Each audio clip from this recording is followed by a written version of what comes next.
Good morning, student. Today our topic is microorganisms. We will study about the classification and the habitat.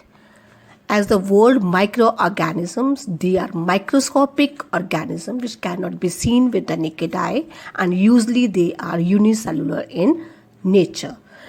We have four different categories: protozoa, bacteria, fungi, and the algae, which we can see in our ecosystem.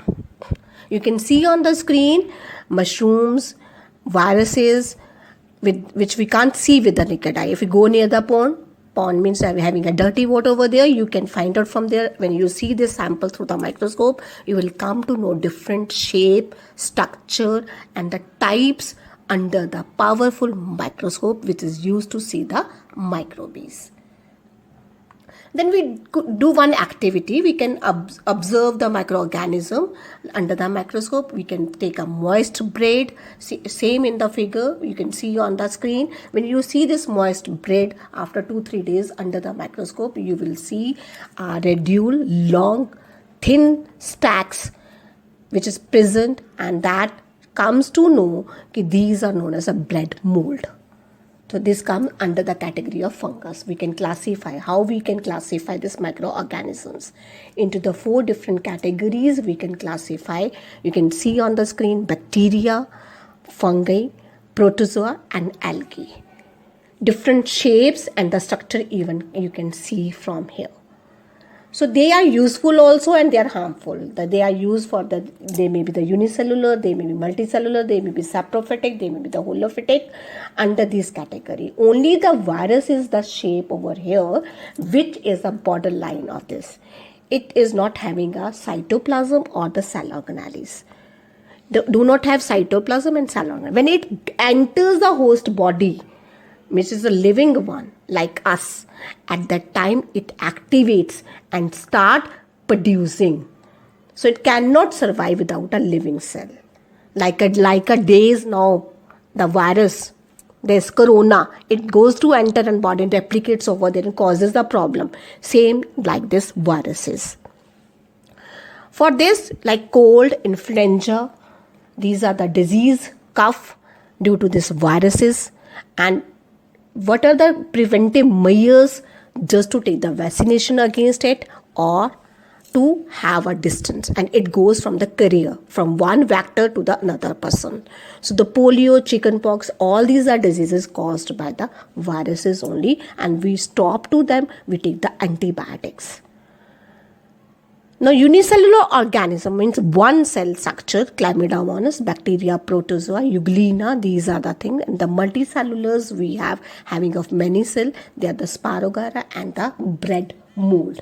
They causes the disease in the humans as well in the plants. Tuberculosis, measles, chickenpox, polio, cholera, typhoid, hepatitis B, malaria. All these due to this microorganism. Similarly, in plants we have a citrus canker. That is due to the bacteria, due to the air, and rust of wheat, again due to fungi which is present in the air. Yellow mean or the mosaic of bhindi, that is in virus due to the insect. So these viruses, where they live, it can live in an ice cold climate, hot springs, marshy land, or in the sea, which causes the harmful effects also on our body. So they can be as a friend or a foe. Plasmodium, it is where the multicellular organism, where that many cells are going to form. When it enters to the blood cell of our human body, it causes the malaria. And the amoebas, they live freely. In a dirty water and a fresh water we get, which causes the amoebic dysentery. Now, harmful microorganisms are the helpful microorganisms. We will study about that. Harmful disease, which I've already explained, in the plants or in animals. Helpful, they are used for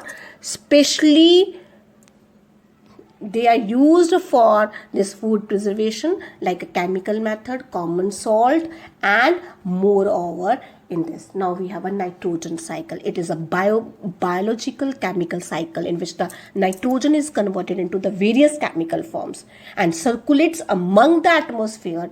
It's like this. It rotates in a cycle from the atmospheric nitrogen to the animals when they eat green plants, and when they die, their dead bodies again give that nutrient back into the soil. So in this way we get the nitrogen cycle in this way. So you will see the nitrates as well as the nitrates, how the atmospheric nitrates changes into the ammonia and the different nitrates. Now we have a food preservation, how we can prevent the food to get spoiled, like different ways: pasteurization, drying, cooling, salting, picking, canning, and then absence of air even prevent the growth of bacteria or the fungi. Your mama has seen, you have pickles in your houses where the mama put the vinegar, salt, oil, all these things. Even you get the murabbas also, means how she is going to prevent. So that's all.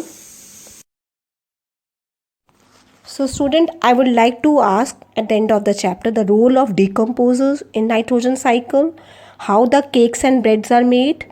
Observe why your mother used different ways to preserve food, and what is the pasteurization and where it is used, especially in the Virka where the milk products are stored by them. Thank you.